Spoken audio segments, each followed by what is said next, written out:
Halo guys, kembali lagi di Ruang Senja ID. Pada kesempatan kali ini, Ruang Senja ID kedatangan iPhone 7. Dan Mimin akan memberikan beberapa pengalaman tentang kelemahan dan kelebihan memakai iPhone 7 di tahun 2021 ini. Bodinya terbuat dari aluminium. Dengan sudut lengkung yang sangat nyaman di tangan, iPhone 7 ini bikin betah digenggam walaupun hanya dengan satu tangan. Untuk bobotnya sendiri pun hanya 138 gram dan ketebalannya 7,1 mm.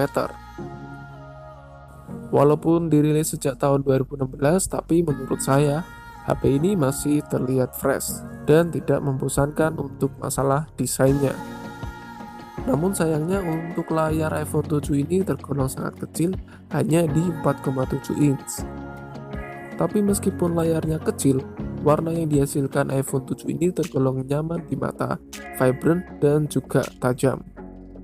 Pertanyaannya, apakah iPhone 7 ini masih layak di tahun 2021? Menurut pengalaman saya, masih layak jika kalian hanya pengguna sosmed dan game yang ringan. Untuk update sistemnya juga di sini saya berada di versi iOS 15.1. HP keluaran tahun 2016 sampai saat ini masih mendapatkan pembaruan sistem. Ini keren sih menurut gua. Untuk game di App Store-nya pun juga masih lengkap sekali seperti PUBG, Mobile Legends, Genshin Impact masih ada di sini dan tetap update. Nanti kita bakal nyobain untuk performa di Mobile Legends-nya dan untuk performa baterainya.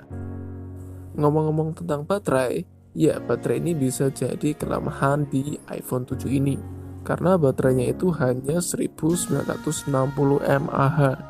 Tentu saja untuk ukuran segitu akan kalah dengan HP-HP zaman sekarang yang di sekitaran 5000 mAh. Ya mau nggak mau kalian harus mempunyai dua HP buat cadangan. Contohnya yang satu iPhone dan yang satunya adalah Android. Untuk jaga-jaga jika iPhone kalian habis baterai pada saat perjalanan, karena benar ini iPhone 7 cukup menguras baterai atau bisa dibilang boros baterai. Kalau tidak, kalian harus tetap sedia power bank. Kita beralih ke sektor kamera. Untuk sektor kamera di iPhone 7 ini tentu saja masih mumpuni di tahun 2021. Berikut adalah sampel foto yang saya tag menggunakan iPhone 7. Untuk warna yang dihasilkan cukup natural seperti yang aslinya. Jadi iPhone ini kalau di masalah sektor kamera dia masih mumpuni sekali.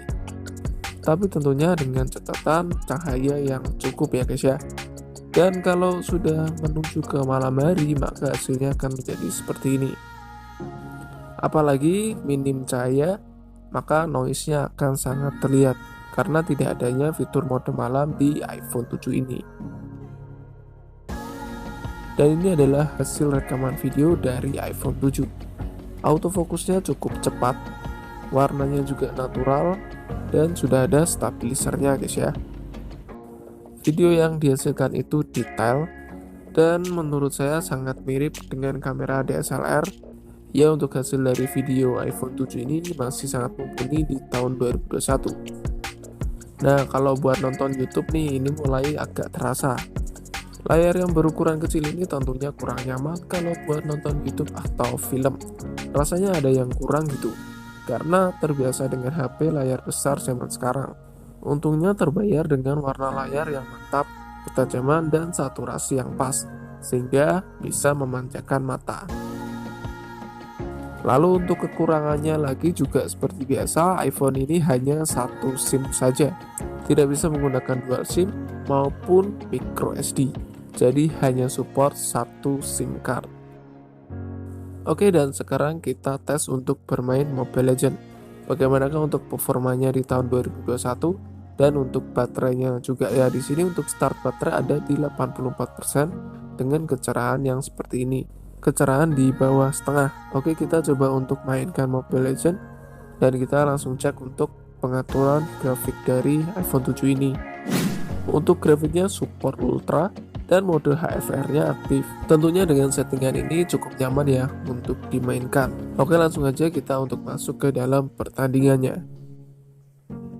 Oke, dan di sini sudah sekitar 6 menit berjalan ya. Tadi saya skip. Di sini untuk suhu HP terlihat meningkat cukup hangat ya, tapi tidak dikategorikan panas, hanya cukup hangat di bagian kamera yang bagian belakang, dan untungnya tidak nembus ke layar, jadi untuk layarnya tetap dingin-dingin saja. HP ini responsif, nyaman dipegang, dan compact. Dari tadi saya main, tidak menemukan lag sama sekali, dan masih nyaman buat dimainkan.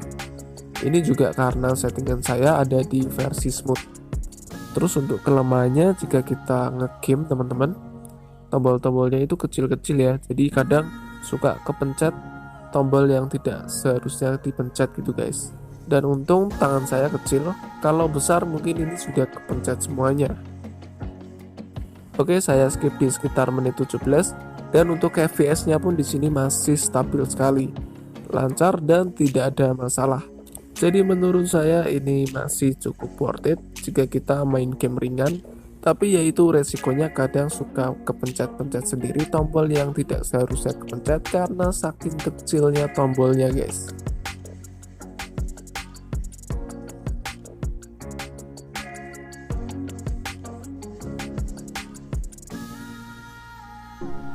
Oke, dan di sini sudah selesai ya, sekitar 22 menit pertandingan, dan kita bakal coba lihat untuk baterainya ada di berapa persen.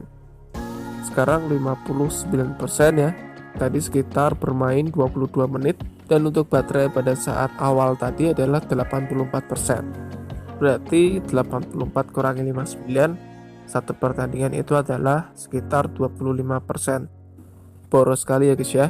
Dan untuk kondisi baterai healthy iPhone saya itu sekitar 74%. Dan mungkin kalau ada teman-teman yang mau sharing apakah juga seporos itu, teman-teman bisa komentar aja di kolom komentar. Namun untuk secara overall gue suka HP ini karena ukurannya yang compact, simple, dan masih enak banget dibuat multitasking. Dengan harga bekasnya yang sekarang hanya 2 jutaan, apakah worth it? Ya disesuaikan saja dengan kebutuhan teman-teman. Mungkin untuk kekurangan utamanya itu adalah di masalah baterai. Kemungkinan teman-teman bisa ganti baterai, tapi ya tetap saja untuk ukuran baterai 1960 ini sepertinya akan agak kurang jika kita pakai di tahun 2021. Bagaimana? Apakah masih minat dengan iPhone 7 di tahun 2021? Kita kembali lagi di video berikutnya. Jangan lupa like, comment, subscribe di Ruang Senja ID biar dapat tutorial dan review berikutnya. Ruang Senja ID, sign out. Bye-bye.